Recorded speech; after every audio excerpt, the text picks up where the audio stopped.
like a displacement. Okay, I can just send the voice note and then. Oh, God knows how much they can think and talk to it is insane. You do not have to like burn it. You shifting to voice notes, which I don't like at all. But yeah.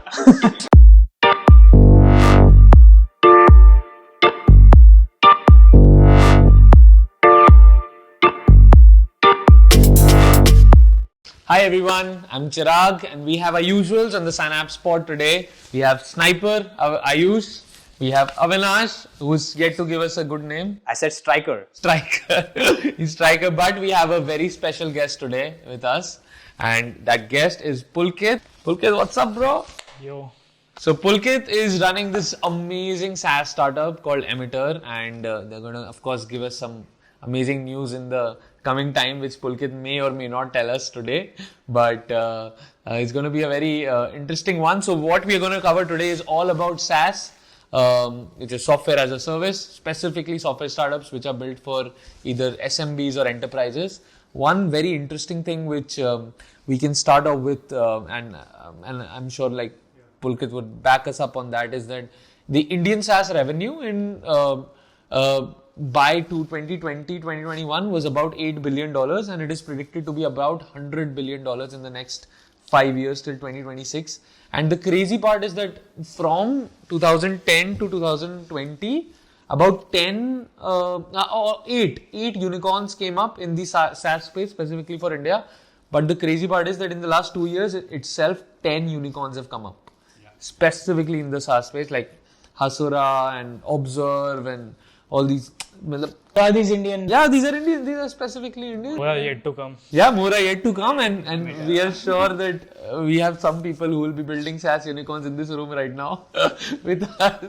So Pulkit, yeah, we'll do this very candidly. I just wanted to know how has Emittr evolved? What is the thesis behind it? What's the story like?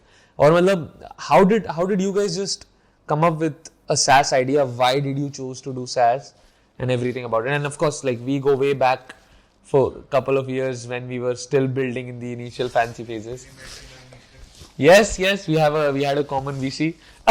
So would love to know, yaar, ki how did you guys begin? Yeah, absolutely. So I'll share from the starting only then. Yeah. So I was doing freelancing on voice space. I was coming from the engineering background, and I was also working with some of the SaaS products. And my other co-founder was also working with some of the SaaS companies, and I was doing freelancing on the voice space, and we just came up with a thought just like there are no-code platforms for building Android applications, iOS applications, just like that, why can't there be a no-code platform for building voice applications? That's where we came up with our thesis. We started building, we started selling, and that's where we start. From our previous ventures, we learned that you should start selling before even building something. So that's where we started selling that, and we were building something very minimal. And from there, we reached out to local businesses in the US, and we were selling to them. So when you say no code platform for voice, do you mean it's literally a plug and play or a drag drop kind of a thing where I could configure any kind of a voice application where I had to do get some utilities out of it or value? Yeah, so absolutely, it's kind of similar to there are some set of questionnaires. You just have to. We kept it very minimal. We didn't want to go deep into the tech without actually validating if this is something that works or not. So we did a small questionnaire. Based on that, we built out a voice skill, Alexa skill, or Google Home application. So that is what we built, and you can do transactions over voice. Let's say you can book a laundry, book a cleaning, request a code. That is what we were building. Got it. So that was attached to the API, and you would just do voice to text and then convert it. And that's fantastic. Then what happened? How did you evolve into the present form? And I know you've built a massive application suite of Emittr. So we were selling to local businesses like cleaning business, home service business, other home service businesses. So one of the cleaning, we had customers, but our customers were not getting any customers from that. So just before they come to us and asking this, we only went to them. We asked them, we bought your software, but why did you actually buy that? We started selling, but why did you buy that? And like from our past like SaaS experience, we knew people buy software to solve an underlying problem. So we wanted to understand that underlying problem. So one of our customer told that I bought the software because I assumed like if I have a presence on voice, people will stop calling me because I'm slammed with calls, and like people are calling me after office hours, after business hours, during business hours also. A lot of times the phones are busy and I cannot answer. And every time I'm missing calls, I'm losing an opportunity to sell. So from there, the idea came we realized that businesses miss calls. These are not e-commerce business where people shop online. These are local business. People search on Google, dentist near me, cleaner near me. So that is what the behavior is. And theoretically, he was saying right that he can stop missing calls if he has another channel. But practically, like it is not on ground, it is not true. Like you cannot change consumer behavior. People are still used to searching on Google, dentist near me, or cleaning company in Seattle. That is how people are doing, searching for the business. So that's where the problem discovery happened. Now the problem was discovered, but we didn't even know the solution. That's when we went before even actually discovering the solution, we validated whether it's a large enough problem to solve also or not. We interviewed 100 plus businesses to identify if this is a large enough problem, and this common trend came from everyone. So after that, we went into that zone of solving that problem. We iterated 2-3 solutions, and after that we identified a solution of solving the problem of missed calls with text-based automation. And that's where the solution discovery happened. So yeah, that was the starting point of our journey.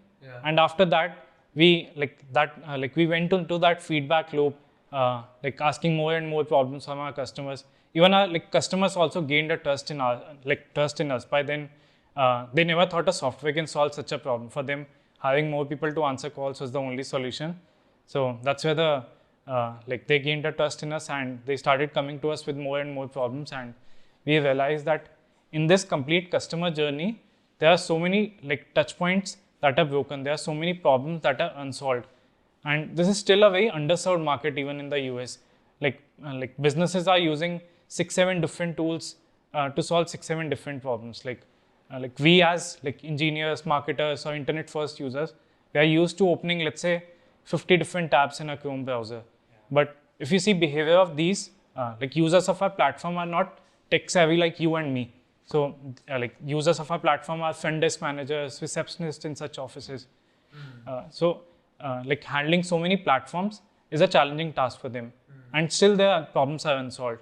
So that's where we identified to build a complete communication platform, bringing in everything into one place and solve all those unsolved problems and generate value for them. Makes sense. So would you also say that this is some kind of a combination of IVR plus text-based automation where people like a chat, live chat, XYZ, is that a combo of that, or is it something completely different? Yeah, now we do even the phone system we provide. So you can say now it's a complete combo. It brings everything. And interesting part is with whatever we build, we integrate their CRMs. They have their own vertical CRMs. They are not they do not use CRMs like Salesforce or HubSpot.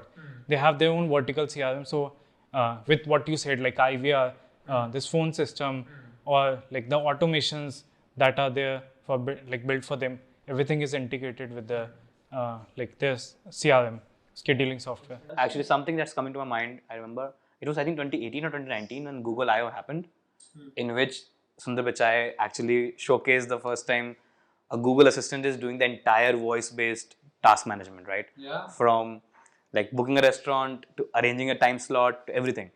And literally, I think that was so viral at that time because it was something never thought of, right? And that was scary as well for a lot of people. But yeah, I think that makes a lot of sense. That voice has always been taken a backseat because we as tech-first people have been screen first, right? Whether it is on phone, whether it's on laptop or iPad, we are comfortable in managing text-based solutions, and that's why most of the innovation happened there. So I think that's a very specific thing that you figured out, and yeah. Pulkit, I think I have two takeaways from your discussion till now is one, you started selling before you had the product. You said, and you wanted to sell first and then build the product. And second, that you wanted to analyze like how big is the market, right? So these, I want to touch upon these 2 points and ask more about you, more from you about these two. First is, how do you start selling if you do not have a product? Because in SaaS industry, I had this assumption that you are giving up software to an enterprise or SMB, and they will want the product to be working, right? Then how do you start selling that? That is my first one. Yeah. Absolutely. So when I start selling, when I said we started selling, I also meant that we started validating the problem. We started validating the solution, but you cannot always go and validate with the customers. You have to validate. You have to ask questions to understand, to iterate on the product and iterate on the problem and solution. But when I say this, we started selling without even building. So we built very minimal thing. Even now, there are so many things that are not automated, that are not there on the on the interface that we give to them. They are on the on the back end, but still for our customers it solves the problem. So in the initial days, when you have to validate something, it is not necessary that you build out a complete solution, complete product. You can do it in a hacky way also. You can combine 2-3 tools and that. I'm sure you might know, you also started your journey. So, but I would like to ask you a question, that when you meant sales, was it revenue or was it validation? Because you can get validation by asking people whether they need it or not. And that's sometimes they say they don't know what they want. So, yeah. Yeah, absolutely. So, our thesis, there's no right or wrong answer to this, but for us, we started charging our customers from day one. We did not want them to try it out and do that. We just sold, because for them we are solving a problem. So whether we do it in a hacky way or whether we build out a perfect product and give it to them, it should solve their underlying problem. So for them, they are willing to pay and we are willing to charge them. And we also felt if we are charging and if someone is paying, they will take you more seriously. It doesn't happen all the time, but in I would say most of the times it happens. People take you seriously, they are paying you money. Otherwise, they take you for granted, because that's a free software.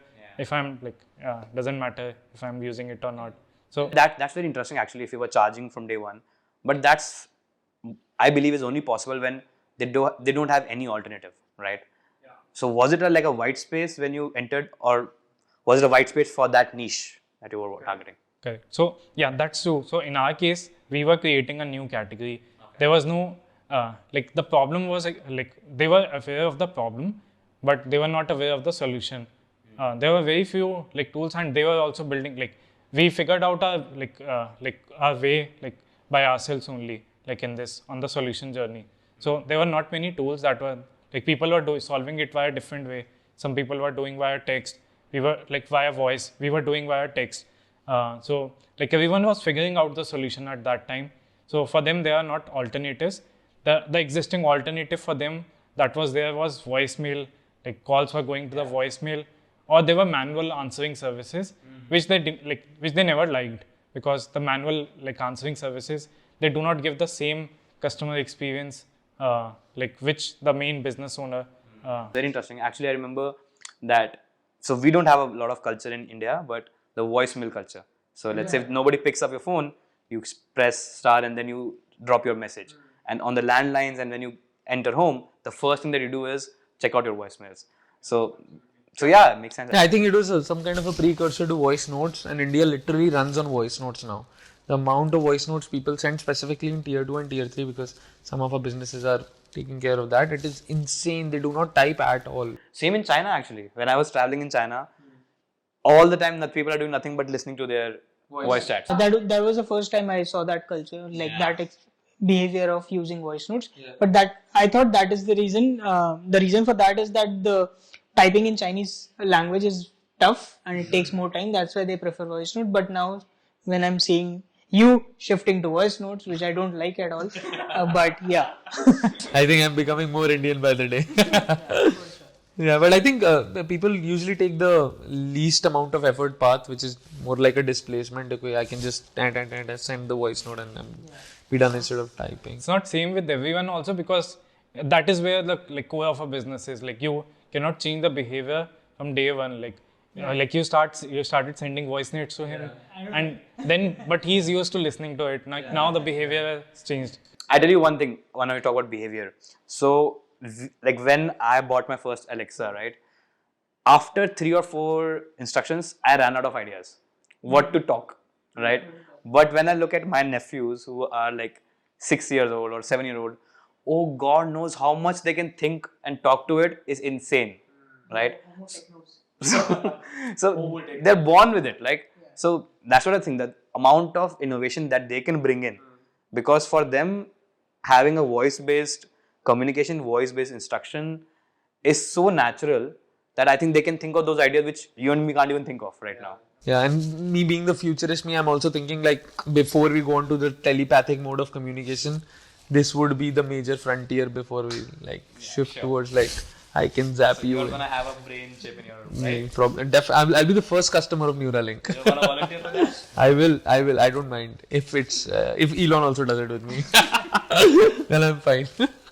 but that's very fantastic first few steps for Emittr, Pulkit. But one thing which I had in mind was like, how did you find your first customer? And those stories are always very special, right? So the first dollar which hit your bank account, the first customer, what is that story? And how did you choose that you wanted to build for the SMB space and not for the bigger enterprise space? So both, how did you make that choice? That is a very critical choice for any kind of a SaaS startup. So there's an interesting story behind that also. And we actually started selling when it was Christmas time, when everyone is super busy. Super vacation. Yeah, and people say that you cannot make sales during, it's not easy, like you can make sales, but it's not easy to like make sales during Christmas time, Christmas and New Year time. So we had like that, we wanted to validate, we wanted to sell like our hacky solution, but we thought like it's not the best time to actually go and like take money out of them. Rather, it's a like time you give something to them. So we actually built a very like cool like snowy effect that was super easy. Like it was a 1-hour job for us to build out that snowy effect like plugin for website, and we just like gave it like circulated in different groups in different communities like for free, and that's where we gained the trust. Like that's where we gained their attention. Like we got around like 100 comments from that single post.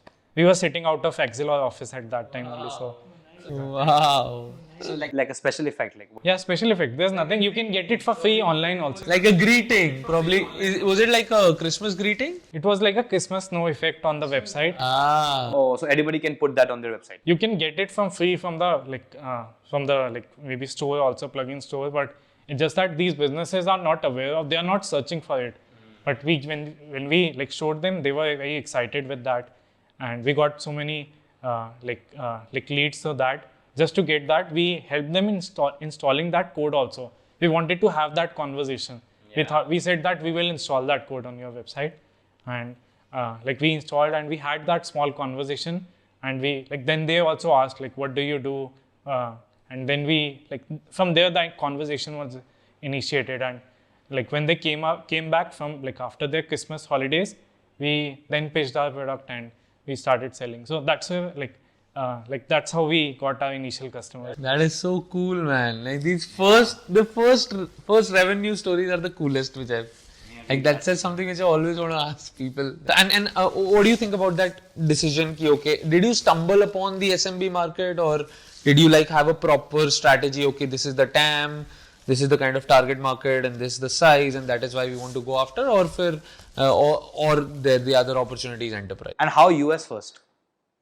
Yeah. On top of it. Why not India? Why not any other Southeast Asia country? Yeah, absolutely. So for the US part, both Anmol was also, my other co-founder was also working with like SaaS companies, and he was also working with like North American market in Wingify. Like many of their customers are there, and I was also working while working with my previous like startups, Saturn, Mojo.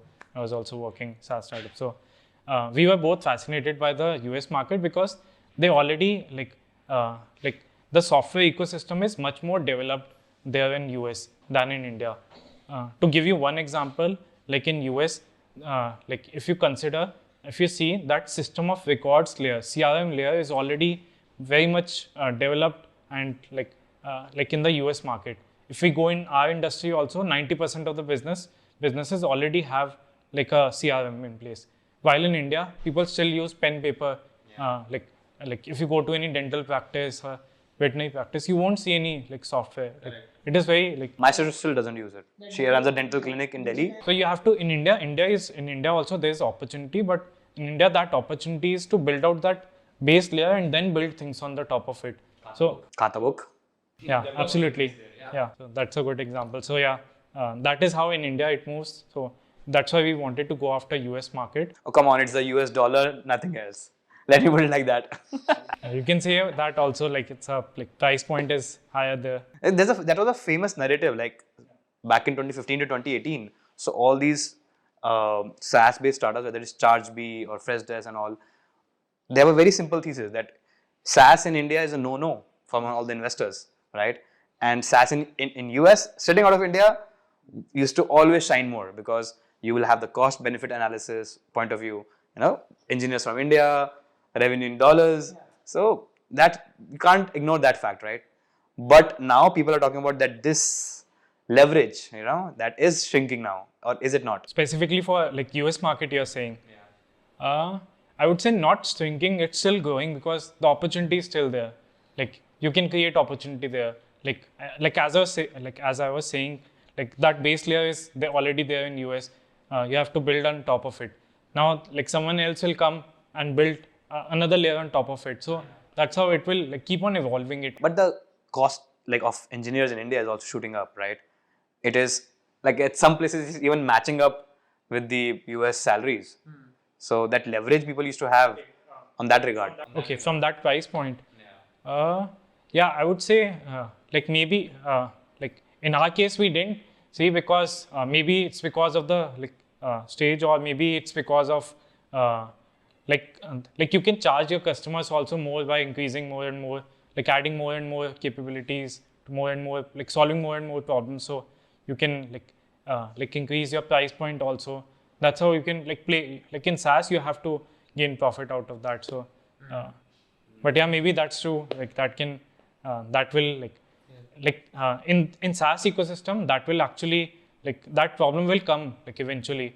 Like more and more competitors will come. You have to sell your product for like cheaper price. So there you have to distinguish yourself by not selling at cheaper price. So that those problems will come eventually. In our industry, we are not facing like that problem because ours is like still a very underserved market. So maybe if you go to any like CRM marketplace, like CRM market, like competing with any CRM there, like it's super competitive. So just because Pulkit has mentioned profit, I would like to dig deep onto that. So, and this is a question which I'm opening to everyone, right? So we know that we've entered at least initial phases of recession, and we have talked a lot on that in the previous pods as well. Secondly, funding slowdown for different various stages of company. The IPO market has dried down, specifically for startups. We do not see any IPO window open in the next 18 months at least. There are two types of startups which are left. One, who are well capitalized, who are now completely cutting down their burn and trying to focus on free cash flow as an entity or reach profitability. And the second is who have to like survive and burn. They have to burn to survive, but they are also well capitalized, right? Others who are not well capitalized are already under the rug, right? So in this scenario, Pulkit, right, and others as well. Now, 18 months is the time window that I've talked about. What do you see as the first at your scale of seed, Series A, Series B, any kind of scale? What do you think will be the major challenges now that you guys predict in the next 6 to 8 to 10 months? And then how would you essentially, and that's a very tricky question, keep the burn down but grow at the same time without burning a lot of cash? Because that's the market sentiment. So what are your thoughts on that? So like I would say That is true. This is something we are like every day like witnessing, and like this funding market, like funding situation is slowing down. But I still believe like this is like for the like a very late stage company, maybe someone raising like $100 million capital, like they are raising that much amount of money. It's like slightly difficult for them. But maybe for the like early stages, Series A till Series A, like it's not that big problem, because if you are doing well, like like money is there in the market, money is still there in the market to deploy. Yeah, that is my perspective. And I also felt like this is something I learned from Anmol.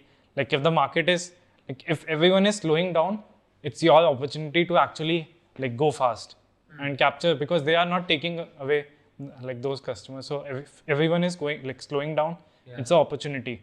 And but you go smart, like you do not have to like burn it, but you have to burn money to get customers, but still you can go smart.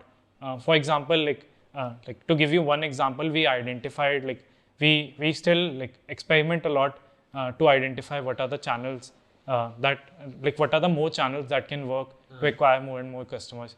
So while experimenting, we realized that this A channel is there with which we can also acquire. This is the like there's one new channel that we identified, and there are some existing channels, or there are some 2-3 other channels. So we realized that A channel is super expensive. So like let's wait for some time for that A channel, and rather go after those, double down on those existing channels only.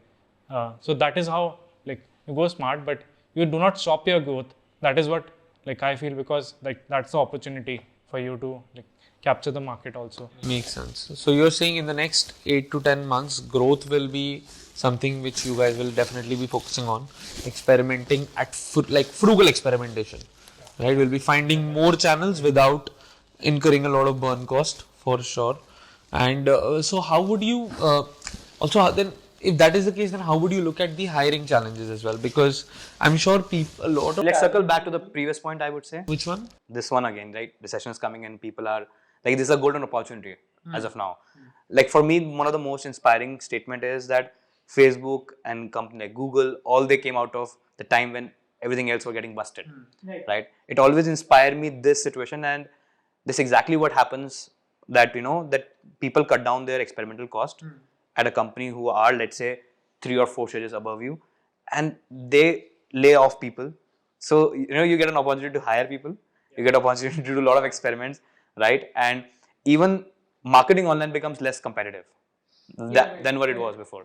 So yeah, I would like to add on that personally, this is scary, that you might not be able to raise funds in the coming time frame, but if you plan it more better, I think this is a good time to innovate. Yeah, basically there are two things that's going to happen. Let's say if every company or every SMB or every enterprise that a SaaS is trying to sell is facing the heat, then they'll also try to cut down their costs. So it becomes challenging, as well as it becomes, I mean, it's a ground where you have the challenges, you have the opportunity. I mean, anyone who's moving fast enough, swift enough can like capitalize that, right? Otherwise people are like trying to stop their expenses across the board. Yeah. I agree. So actually I just met someone as a friend of mine in Germany who's running a shipping company, and he is right now saying that, as I expect things to slow down, I need to make my system more efficient. I need to cut down my resources cost. Exactly. And he's actually building a software for himself on the shipping side, buying a couple of more softwares to improve efficiency. So I was so like impressed with his thought process. This is a time for him to get more efficient at the system. I think everyone, as soon as any hints of recession come, everyone starts to get into their cocoon and then try to optimize their cost. Yeah, absolutely frugal. It's like day zero where you have nothing left. I was sharing with Ayush a very funny thing. Not funny thing, actually a very culturally opposite thing. So I was discussing recession again with a German friend, and I was telling him, that as we are foreseeing recession, everyone is stop spending. And he, for a second, didn't get it. He's like, why would they do that? I was like, why will not? Because he said, your money in your hand is going to get devalued and you'll be able to buy lesser number of things in the coming few months. So whatever expense you have, which you have to do it right now because your money value more. You buy assets. So he actually bought a car because that he had to buy a car, and he bought a car. And I was like, is it just your thought process? Because he has been a business guy, so he interacts with a lot of people, so he can have some general awareness. He said that's a common thought process across all the people that I know. That is a very That you start that you buy right now. European thought process. Maybe it's a European thought process. Or very consumer facing. He imports cars and he's like, the number of orders has shot up. Yeah. I was like, what? Insane. That sounds very contrary. Everyone needs this kind of recession for sure. Yeah. So then coming back to the hiring part, right? I think there are only two types of people which we hire. Either we hire learners or we hire guides, right? People who can guide the learners, specifically for 0 to 1 phase. So what I also believe is the guides who are usually expensive, who are seasoned veterans for a particular industry, become cheaper as a more accessible because there's less competition. Market corrections. Yes. So it also becomes a good place for getting the best of the talent who will literally give a roundabout vision in the org and get a lot of learners. So I feel somehow hiring should not be affected specifically for early stage startups. Maybe for late stage startups who have overhired, of course, will lay off. But so how are you guys looking at hiring like in the next few months, irrespective? So in terms of like hiring is something we always at this stage right now, if we are facing any problem, we hire to solve that problem. So that is how we are going about in this hiring. And for us, right now we do not see, maybe in future we will see that, but right now we are not seeing any change in the hiring ecosystem for now.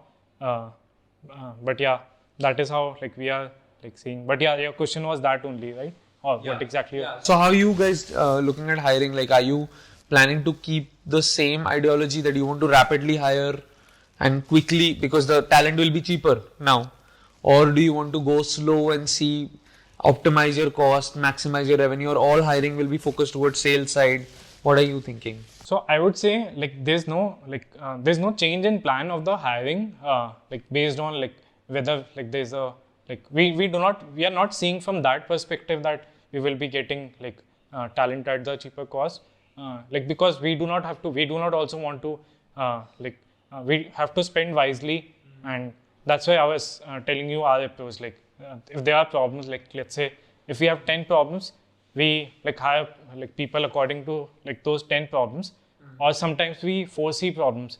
If we are able to generate enough pipeline and if we are able to hire people on time, then we foresee the problems ki let's say after 2 months or after 3 months we might need this person. So we start hiring for that. But right now we are not changing scenarios based on hiring hiring in based on the scenario that is going.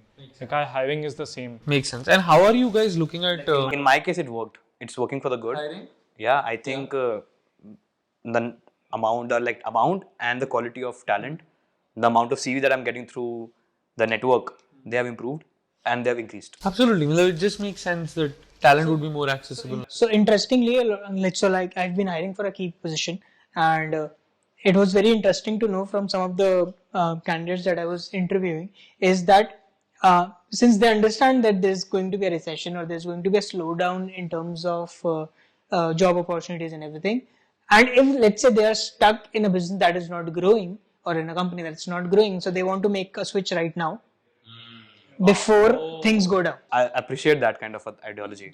How can people, are they able to predict and forecast that this company is not going to do well? No, one is the PR based, right? The other is free cash flows and if people will be able to raise money or not, and the basic fundamentals of a company. Any person who is in a key hire role in any company knows a lot of things about the company or about the brand or whatever. So people are trying to make a switch right now so that they can spend next 2-3 years in a company which is growing, which would ride properly in these downturns and all those things. I'll tell you a very crazy thing just on that for key hires. I know some people across some companies, which I would not name, but they even know that if that company is overvalued, undervalued, and what is the valuation multiple, and we're just talking about mid-level key hires. that, and they're able to predict if their stock value is actually real. Like the realized stock value will be better in the next 1 year or 2 year, and whether they want to stay or not. That's a part of the. It's a good thing. Yeah, they're aware. So like one of the hiring that I was doing, he actually asked me that, do you have budgets to sustain my salary? That's a good. I was like, thank you for asking that. I would say in the last 3-4 people we hired, like every person like asked this question. So I also enjoy answering the question, but yeah. But I think coming back to the SaaS part, I have one important point, or I would say discussion for all of us, is the competitive landscape. See, we are always subjected to the fact that even if it's a white space, but the bigger giants, right, who have put a lot of resources, who know where the market dynamics is, and your success is not hidden. It's a very connected world. So how do you answer to yourself first, and to the investors and to the people that you will be able to sustain against the competition? Like, because in the Google Voice, right, it's a big segment itself, right? And for them to come up with a voice related product which can help SMBs to manage their things. I know it might not be their focus, but it can be their focus. So how do you address that kind of questions, right? I think that is a very tricky question for any kind of a startup, and that's something. No, actually, we can take an example of Microsoft, right? Microsoft, for a very long time, they have been like focusing their cloud business only for enterprises. Yeah. Amazon came with AWS, Google came with GCP, and like Google Cloud and everything. But they kept their focus to enterprise suite, right? But suddenly, like few years back, they started rolling out their cloud solution to SMBs, to anyone who's just wanted to get on cloud and build their apps, things like that. So that happened with the company. Yeah, they go generic very quickly. But I think the beauty of individual startups is the massive targeting to the niche. So there's this show also which I don't know if you guys have seen it, but called The Office. And I remember a very particular scene from that. So these guys are trying to go and sell their paper, right, to a very big company, and then there is a big corporate who is also selling. So he says, why should I buy from you? I can literally buy from them. They are literally 10 cents cheaper than you. Then he says, okay, fine, I'll tell you why you should buy from me. He actually dials the big corporate's customer care number. He hands them, and it just goes on dialer tone and nothing. And he says, but I am here. This is my personal number. I do not sleep. Call me whenever and I will help you out. So he's like, you got the contract. I think that personalization. That's a good point. That personalization of the niche. That's a very fictional personalization you were talking about. Yeah, but I just every feel. company is having their customer support. No, I get that. But what I feel is that exact specialization in that particular niche, which a startup can provide, and that kind of a commitment. Correct. So I can witness this. Like in our case also, like we are getting customers from bigger competitors to us because of this reason, support. Support is the key key thing in like SaaS, which people they are like getting like very bad support right now. Like businesses they are not getting response. They have no one to like hear them. Yeah. So that is the problem that is there, and that's where like you can create a key differentiator like based on support as well. Like support can be a mode for any business. Like it's a very underrated thing, but No, it's actually brilliant because, see, to be very honest, Amazon is built on customer support. The customer delight is their one key KPI, and what the kind of customization, love, care which a small startup can provide, to have that on scale for very big, even the biggest of giants, that's kind of tricky. And in SaaS, there's one more thing, like support actually brings sales. So support gives feedback. Like customer is asking, let's say, like 2 more things apart from the things that you are already selling. Let's say they are sharing 2 more problems, and you can solve those problems also for everyone. Or you already have those problems, but if no one is here no one is there to hear that problem, you can't sell 2 more capabilities. But if you have a good support, then you can sell 2 more and upsell that. So that is a way to actually generate sales. Let me play my trivia game, okay? Trivia game is for everyone, right? So the trivia game is, we all know the concept of free cash flows, right? For the consumers who do not know, it's about the money which comes in the bank before the money which leaves out of the bank. And it's free when money coming in is more than the money going out, right? It So doesn't depend on the amount. It comes timing. of course it comes in first and goes Let's out say later. Amazon, even if it is like. So I'm not going talking about outward, profitability. Yeah, I'm talking about free cash flows. That's good. Yeah, yeah. So for example, like there is a company A, okay, and this is a part of the trivia. There is a company A who has a certain bank balance, and every single year they add $100 million more to their bank balance, cash, right? Cut out all the expenses, EBITDA, margins, blah blah bullshit, nothing. Every single year they add $100 million to the bank account. Simple, in free cash flows, right? And they can use this cash to do whatever. This is the scenario of the company A. Now, the point is, would you own the shares of this company A? Would you buy the shares of this company A? If every single year, whenever this $100 million is added, the share value is also diluted by, let's say, 5%. So, what I'm saying is, additional cash flow being added, but the share value of the company, which is a publicly listed company, would also keep on depleting because the company keeps on creating more number of shares. Would you buy shares of company A, or would you buy shares of company B, which is not a free cash flow company and just burning cash and continuously growing at the cost of anything or everything and just running for market share? Who would you want to own a share of, A or B? I want to make money, so I would go with B, and maybe I'll make money faster there. If I have to invest money, that is what your question was, no? Yeah. Like which company would you invest? Yeah. Like if the share value is increasing, I want to make money. I want to like be on that ship which makes money. Yeah, so you would look at flipping and just being a part of B, irrespective of the fundamentals, right? Avinash, what would you? You are just making him feel bad. No, it's choice. why? It's a fundamental angle is there, right? Of course, it's for every early stage. Sure that everyone else doesn't select. I'm just questioning how your thought process. It's a choice of the founder and Of management. course, it's more like early stage investors or late stage investors. You're an investor. And like this is something I recently like learned, that there's no right or wrong path on this also. Like if there's a company which is burning money and like growing fast, irrespective of like how much they are adding, like that is what you are referring to, right? So that is something they are achieving something for future. Like if they are, let's say, not like if you consider a company like and there's a competitor, there are multiple competitors to every company. If one company is not growing fast, someone else will take their customers.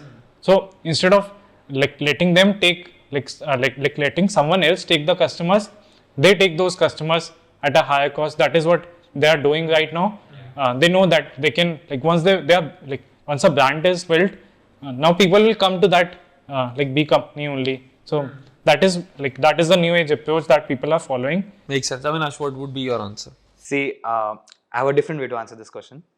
Let's say if I have $100 and if I have to invest $100, then I would invest 30 in A and 17 in B. Because the A, though my share in the company, my proportion of the share is reducing, but it's gonna be hopefully giving out dividends, right? Because it's making money year on year. So this can be my cash cow primarily, and I would put my 70% in B, because that way I will have more risk to it, but then I have more gains also. So What is your answer, Ayush? So thing is that as you said, the company A is issuing new shares, which is diluting the value of my shares and eventually share value. So I would not want to invest in that company, because tomorrow if my value of the share goes zero, I don't get any dividend or I don't get any payout. If I do not have any value of the share, right? No, it's of course creating new shares, but you're also getting more shares. The value of the share, the net total value of the share. Number of shares. Of course, yeah. But the value per share is depleting. you'll have to put in more money to get more shares. But the value No, of shares is increasing. of course. So, isn't it obvious? Like, if the value per share, the share price which is listed, if I create more number of shares, it will go down.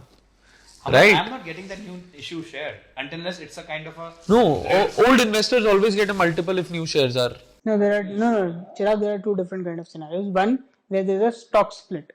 stock split means that I held one share which was of $100. Now stock split happens at 1:5. Now one share is equal to 5 shares now, and every share is $20. So here suddenly the number of shares increased to 5x, and I have all the 5 shares. So eventually my value is 100. So that's exactly what I'm talking about. So So that's exactly what I'm talking about. The stock split is happening in such a way that 5% of value is diluting each year. The stock split is happening in such a way that 5% of the share value is depleting every single year and over a period of, let's say, 5 years or 10 years. See one thing. Whenever there's this discussion I've had earlier also with one of my friend. Question is stock splitting beneficial for the company or not? My take was back then when this discussion happened when Tesla stock splitting was about to happen. My friend held some of Tesla's stock. So question was, should I hold on to it or not? My analysis or my understanding was that stock splitting is a good thing for a company because suddenly your stock is unreachable or overvalued for a lot of people, and suddenly you have increased a lot of new people to come into the system, which will value the shares differently, and it will increase in a long term. And that actually happened somehow, that after stock split Tesla has been on rally. So if this is the case, then definitely I'll want to have my shares in company A. And why would I not want to have my share in company B, because it is growing. Perfect. So when the time comes right, hit that and raise capital. That's a very key core advice. But thanks a lot, guys. Thank you so much, Pulkit. This was fantastic, and all the best for you and Emittr and Anmol. I'm sure like whenever you go IPO, we will be the first shareholders in terms of that. But thanks a lot, man. Thank you so much.